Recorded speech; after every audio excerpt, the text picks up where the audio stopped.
yang tidak berguru langsung kepada ahlinya tidak mendapatkan satu benefit rohani yang disebut dalam hadis Abu Dawud.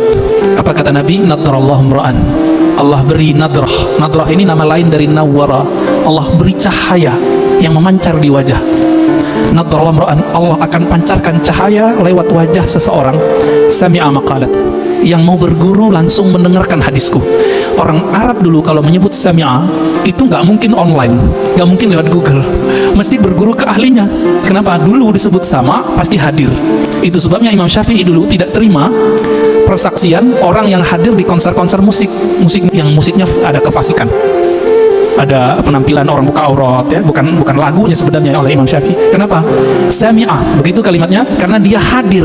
Mendengar itu dulu nggak mungkin lewat MP3. Jadi dulu orang mendengarkan musik, melihat para seniman-seniman musik itu dulu, dia sudah bermaksiat lahir batin. Kalau yang pernah ke Mesir, di Mesir itu ada tari perut, kebuka, ditonton gitu Pak. Imam Syafi'i mengatakan orang yang nonton begitu gak diterima persaksiannya. Kalimat bahasa Arabnya sami'ah, karena sami'ah artinya dulu pasti offline, pasti ketemu langsung, tatap muka. Itu sebabnya juga ya, dalam hadis ini orang yang tidak mendengar langsung, gak ada nur Pak di wajahnya. Lihat aja, gak ada nadrah. Semakin dia tambah ilmu itu masuknya ke otak. Otak ini bekerja dengan akal, sedangkan hidayah masuk ke kolbu. Beda tuh. Siapa yang mengatakan ini? Imam ahli hadis, ahli kolbu, Imam Abu Hafs As-Surawardi dalam kitab Awariful Ma'arif. Makanya banyak orang berilmu belum tentu dia punya hidayah di kolbunya. Kalau itu yang terjadi, tambah ilmu tambah sombong. Jadi kalau dengerin kajian di YouTube, di TV-TV online, TV-TV satelit, apa yang terjadi?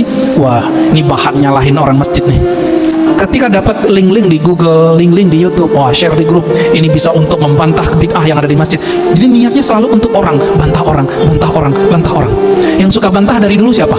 Dari semenjak alam semesta dicipta, iblis. Makanya Nabi SAW mengatakan, ketika ada orang membantah Nabi, i'adil ya Muhammad, ittaqillah ya Muhammad. Muhammad, kamu berbuat adil lah. Loh, ada orang berani ngomong ke Nabi, engkau bertakwalah hai Muhammad, berbuat adil hai Muhammad. Apa kata Nabi?